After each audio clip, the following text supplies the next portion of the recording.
Oscar has been driving his whole life, never worked anywhere else. As soon as he got his license, he sat down to the difficult job of a driver. He drove trucks, and a tractor, and a cab, and as a personal driver for a local businessman. The road became his companion in life. And now, in his 43 years, he was behind the wheel of an old Peterbilt. In summer, he transported berries to the city refrigerators, and in winter, boards from the sawmill. All sorts of things happened on the way. Not once the iron machine broke down.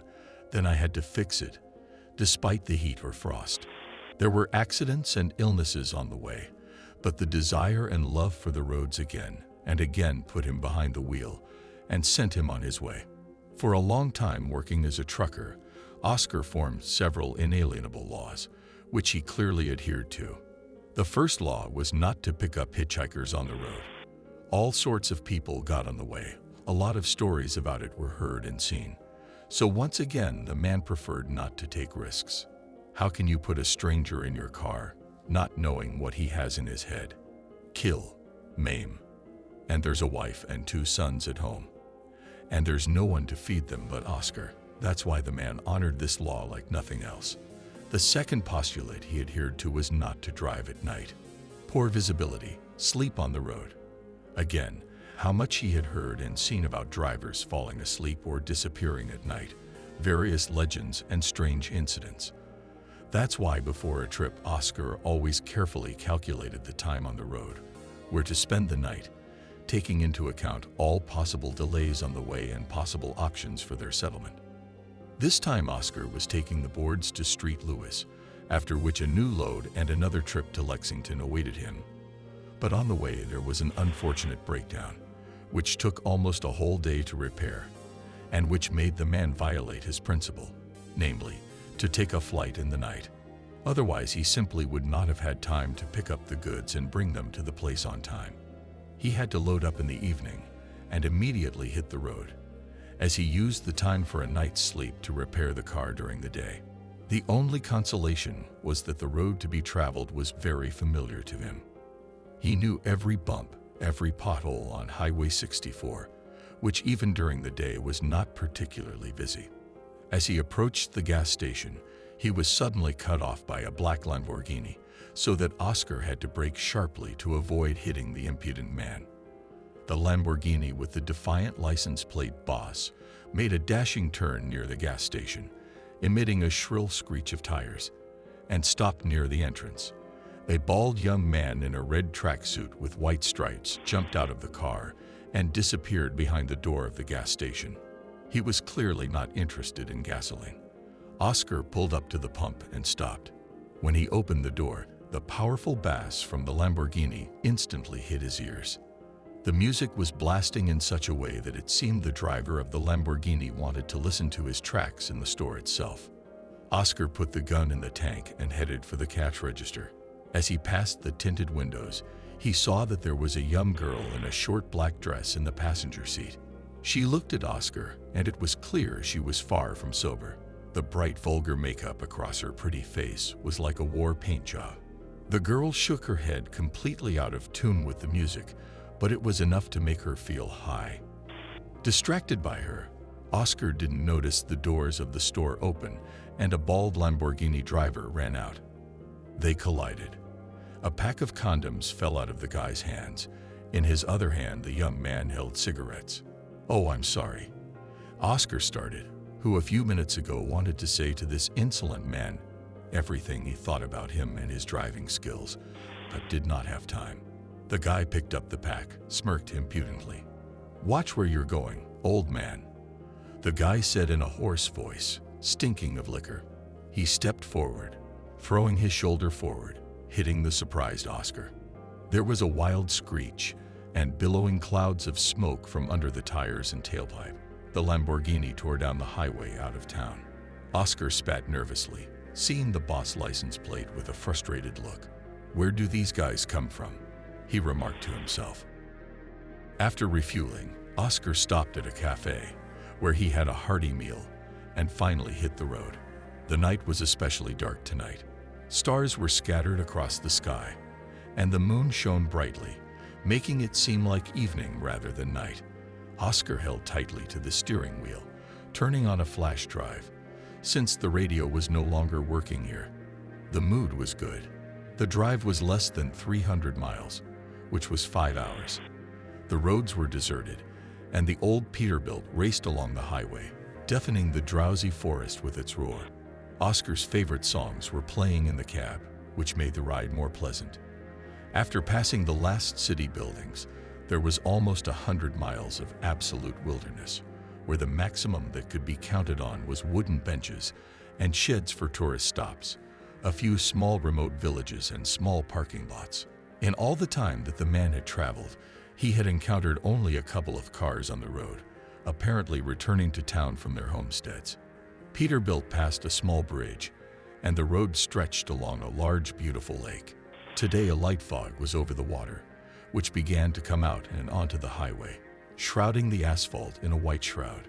We had to slow down due to the poor visibility of the road. Oscar drove, enjoying the beautiful, mysterious scenery of the night forest. And then, through the fog on the asphalt, the headlights illuminated the number "Boss" on the rear bumper of a black Lamborghini parked on the side of the road. The same Lamborghini. The doors were ajar.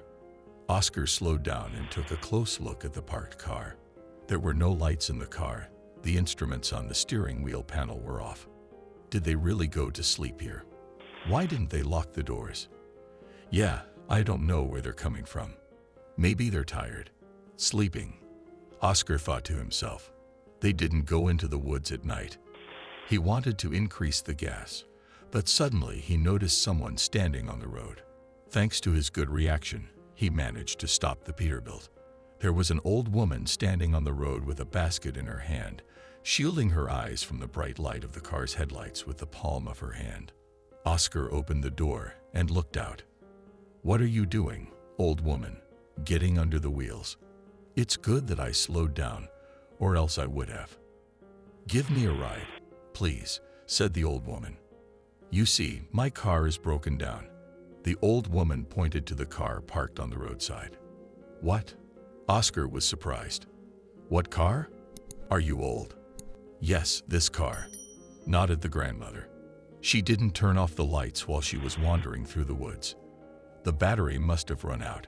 There's no connection here, so I can't make a call. Give me a ride, please. I'm begging you. It's not far from my village." "I don't take hitchhikers, old woman, sorry. Wait for someone else to pick you up. But don't throw yourself under the wheels, or you'll get hit. It's nighttime." Oscar replied, slamming the door shut, but the old woman took a few steps forward, blocking Peterbilt's way. He had to open the door again. "What are you doing, old woman? Have you had enough of living? Get out of my way. You're not gonna leave me here alone. I'm the same age as your mother. I'm not asking you to carry me in your arms. The car won't even feel me. It's about 7 miles to the village. My son-in-law's there. We'll go with him. We'll power the battery and take the car to the village. Well, what's it worth to you? I won't eat you." The old woman smiled a slightly arrogant and insolent smile. In the light of the headlights, it even looked somehow sinister. "All right, sit down," Oscar said, spitting unhappily. The door opened and the old woman, breathing heavily and grunting, climbed into the passenger seat. It smelled of campfire, woods, and herbs. Now Oscar could see the old woman properly. She looked to be about 70 years old, a green shawl on her head, with wisps of ashy hair sticking out from under it. She had a wrinkled, deep forehead and a piercing look in her dark eyes, one of which was covered with a thin film, as if it could no longer see anything, or was clouded by old age or disease. The old woman twisted her mouth in a strange smile. "Thank you, good man. Thank you. Just sit down," Oscar said, and shifted the gear and started off, once again winding the thick fog from the lake on the wheels. They drove in silence for a while. Oscar kept thinking about the car at the curb, about his grandmother's words that it was her car. It did not get out of his head. Why and for what purpose had the grandmother lied? After all, he saw who was behind the wheel of the car. Finally, having gathered his courage, Oscar decided to find out the truth. "You should at least not lie about the car," he said when they passed another corner. "I saw the owner of the car, a bald guy with a girl. I met him at a gas station. He was mean." The grandmother hesitated, as if thinking what to say to this revelation. She sat half sideways to Oscar, pretending not to understand what she was suspected of. "What? They didn't give you a ride?" "Yes." "Well, it's understandable. The guy who was sitting there was so cocky. He probably had better things to do than drive you to the village." Oscar grinned, as if trying to ease the sudden anxiety in the cabin. "Why should I lie? Here." The grandmother took out of the basket the keys with the Lamborghini badge. "This car is mine. Almost 3 years now. I don't drive it much, of course, just on the highway to the woods. I don't go into town. And the bald guy, that's John. We have the same car and the license plate differs by 1 letter. That's the difference. We get confused a lot. I can show you the papers on the car."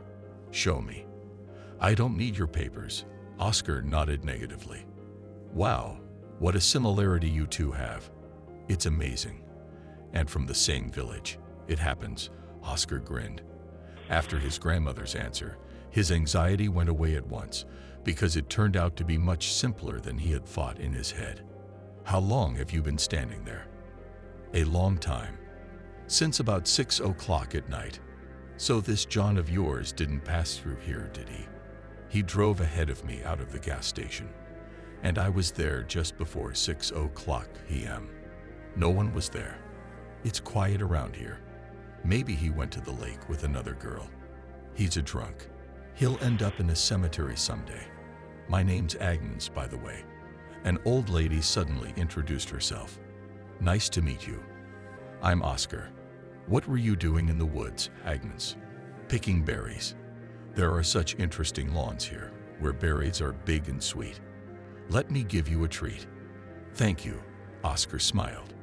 "Don't." "No, try some. Delicious berries." The grandmother slightly pulled the handkerchief off the basket, under which was a full basket of strawberries. The berries were very large indeed, as if they were not forest strawberries, but small strawberries.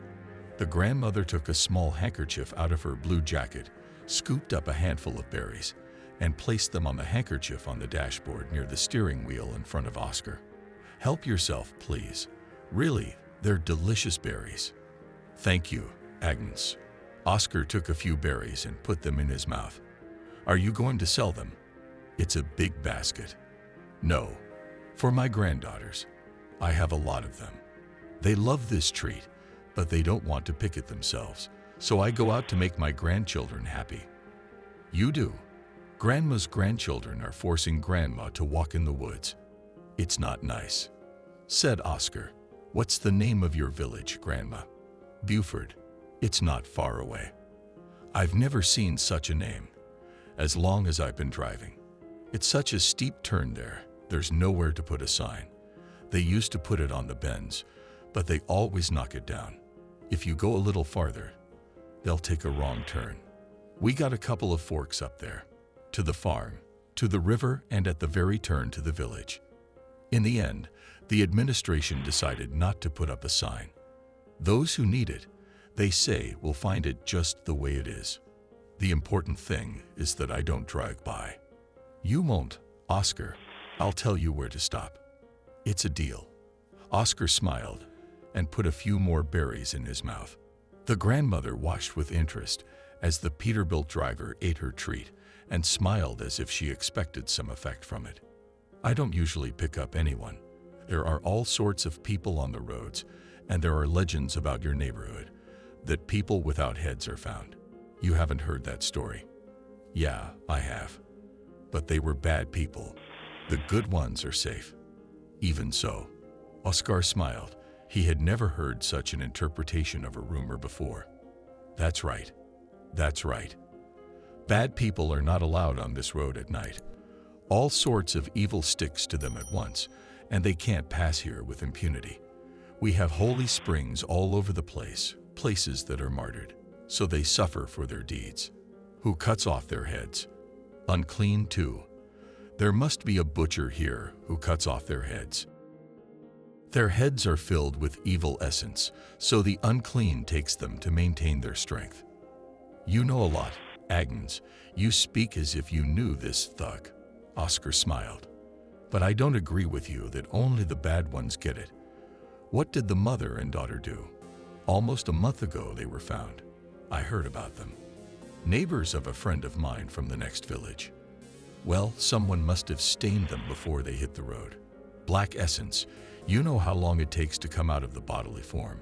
An evil person will hit you by the hand, and you will walk for 6 hours with this energy, which provokes you to a bad deed. If you give in, the essence will take possession of you, and if not, it will perish in you. But all this time it is with you, and the uncleanness smells it. It attracts her, as if you were an evil person. That's when you can't go into the forest at night and be clean yourself and not to face evil people. Here the grandmother looked into the darkness in the window and, pointing forward at the road with a gaunt finger, suddenly shouted, "Here, here, here we are. Stop. This is my stop." Oscar shuddered a little at this, for he had not expected this shriek from the woman. He stopped the Peterbilt and turned to the old lady again. "Well, well, you tell him my story, Agnes. How do you know so much?" "That's how I know," the grandmother suddenly said strangely. "I hunt for such bad travelers myself." She smiled sinisterly, looking at Oscar. Her eyes were suddenly black and her skin gray and wrinkled. She smelled the stench of stale earth and rotting meat. "Are the cemetery strawberries tasty?" The grandmother laughed terribly. Oscar looked at the handkerchief on which the berries were lying and saw that worms and parasites were crawling instead of them. Meanwhile, the grandmother opened the door and whistled loudly into the darkness, as if calling someone. "Hey guys, I've brought you some food," shouted the old woman, turning to Oscar. In the dim light of the taillights reflecting the road in the rearview mirror, Oscar suddenly saw human bodies in white robes walking down the road toward his car. Their heads were missing. On instinct, he quickly kicked the grandmother, shoving her out of the car. Without even closing the door behind her, the man shifted gears. The roof, the sides of the car, the body of the car heard the ringing blows, as if something was clawing at the iron itself with its knuckles. One foot depressed the clutch, almost throwing it halfway, and the other pressed the gas pedal to the floor. Ahead on the road, the headlights illuminated a grandmother with her arms spread wide. "Stopped, demon. Surrender or I'll curse your family." But Oscar didn't think of stopping, hitting the grandmother. Peterbilt threw a little, as if on a bump. The sounds on the roof and sides intensified. Oscar saw headless people running alongside the car, distracted by the bodies chasing him. The man didn't notice the car go off the road into some bushes. Before he could realize anything, the Peterbilt bumped into a large tree. Several of the creatures jumped onto the cab step, trying to knock out the windshield. There was a clinking sound of glass, and the creature's cold fingers grabbed the man by the throat. Oscar was saved by the fact that he had already put the truck in reverse and started to pull back onto the highway. Breaking bushes and clawing at trees, the headless men managed to get off the running board, but the open passenger door hit a tree and broke off under the speed of the car. The Peterbilt pulled onto the highway and sped away from the cursed place. The creatures were still chasing the car. It was well over 100 on the speedometer, but there were headless men running on both sides. There was a curve ahead that would be impossible to make at this speed, so Oscar slowed down, and at the same moment 2 of the creatures slid through the torn door and into the cab of the car. Bony duster hands clawed at the chauffeur, trying to tear his hands off the steering wheel and his feet off the pedals. Oscar felt his skin burst under the onslaught of the nails. The fingers of his hands involuntarily detached from the steering wheel. The man toppled over in the seat, pressing the gas pedal even harder into the floor. The headless men climbed on top of him, one of the creatures clawing at his hair as if trying to tear it off his neck and head. The car roared off the highway into the woods, breaking bushes and a young tree. The water glistened in his eyes, and the cab of an old Peterbilt drove into it with noise, splashing, and cracking. At the same moment, Oscar hit something hard. The windshield flew out into the water along with the creatures that had ridden it.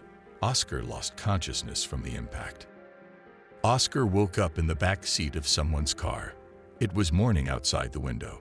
There was a fat man sitting in the passenger seat in front, and Oscar realized from the sound of the radio and his uniform that he was in a police car. The cop was filling something out with a pen and sniffling with eagerness. Oscar's head ached terribly, and his body ached from multiple wounds, but his arms and legs seemed to be intact. He sat up slowly and looked out the window. There, behind the dirty glass of a police car, a healthy logging truck was pulling his mangled Peterbilt out of the river. "Oh, you awake, lucky boy." The cop noticed him. "What's up? Did you run over a grandmother?" "What?" Oscar suddenly didn't understand. "You ran over the grandma. We found her body 3 miles from here. Judging by the tire tread, it was your Peterbilt. And then you decided to kill yourself, torturing yourself. Is that it?" "I didn't. There. With no head." Oscar was trying to make some kind of connection.